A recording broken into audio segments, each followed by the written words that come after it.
பண்ணாதீங்கம்மா, வேண்டாம்மா, காலை தொட்டு கேட்டுக்கிறோம்மா. ஏமா ஸ்கூல போய் மூடுறீங்க? ஸ்கூல வேண்டாம்மா, பண்றோம்மா, பாவம்மா. திடீர்னு பள்ளி நிர்வாகி காலில் விழுந்த எம்எல்ஏ ஆடி போய் செய்வதறியாம திகைத்த போராட்டக்காரர்களுடைய வீடியோ இணையத்துல வைரல் ஆயிட்டு இருக்கு. பண்ணாதீங்கம்மா, வேண்டாம்மா, காலை தொட்டு கேட்டுக்கிறோம்மா. ஏமா ஸ்கூல போய் மூடுறீங்க? ஸ்கூல வேண்டாம்மா, பண்றோம்மா, பாவம்மா.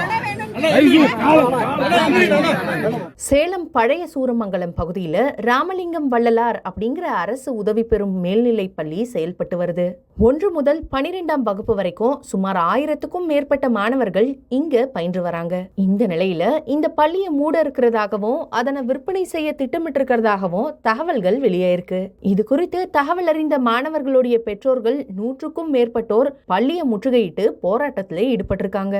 அப்போ காவல்துறையினர் இவங்களை வெளியேறுமாறு கூறியதை அடுத்து 100க்கும் மேற்பட்டோர் புதுரோடு பகுதியில சாலை மறியல் போராட்டத்திலே ஈடுபட்டிருக்காங்க. இதனால இரும்பாலை பிரதான சாலையில போக்குவரத்து பாதிப்பு ஏற்பட்டிருக்கு. இதுக்கிடையில சேலம் மேற்கு சட்டமன்ற உறுப்பினர் அருள் மற்றும் போலீசார் பெற்றோர்கள் கிட்ட பேச்சுவார்த்தை நடத்திருக்காங்க. இது குறித்து பள்ளி நிர்வாகத்துக்கிட்ட பேசி உண்மை நிலையை தெரியப்படுத்துறதாகவும் பள்ளி தொடர்ந்து செயல்பட நடவடிக்கை எடுக்கிறதாகவும் உறுதி கொடுத்திருக்காங்க. இந்த நிலையில பேச்சுவார்த்தை எடுத்து உன்னதமான நோக்கத்தோட துவங்கிய பள்ளிய விற்கிறதா? அப்படி செய்யலாமா? பள்ளிக்கூடத்தை ஏன் மூடுறீங்க?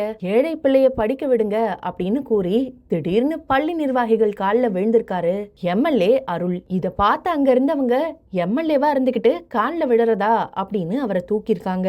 இது தொடர்பான வீடியோ காட்சி வெளியாகி சமூக வலைதளத்துல வைரல் ஆயிட்டு இருக்கு. என்ன ஒரு நோக்கம்? அம்மா இருங்கம்மா, நான் காலை தொட்டு கேட்டுக்கிறேன். ஆமா, நான் வேண்டாம்மா, பண்ணாதீங்கம்மா, வேண்டாம்மா, காலை தொட்டு கேட்டுக்கிறோம்மா. ஏமா ஸ்கூல போய் மூடுறீங்க? ஸ்கூல வேண்டாம்மா, பண்றோம்மா, பாவம்மா.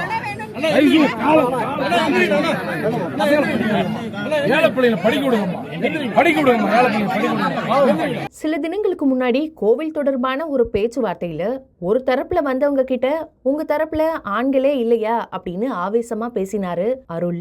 ஆம்பளைங்க எவனுமே இல்லையா அப்படின்னு காட்டமா பேசிய அதே எம்எல்ஏ பள்ளி பிரச்சனையில பெண் நிர்வாகி ஒருத்தவங்க கிட்ட கால்ல விழுந்தது பேசு பொருளா மாறி இருக்கு.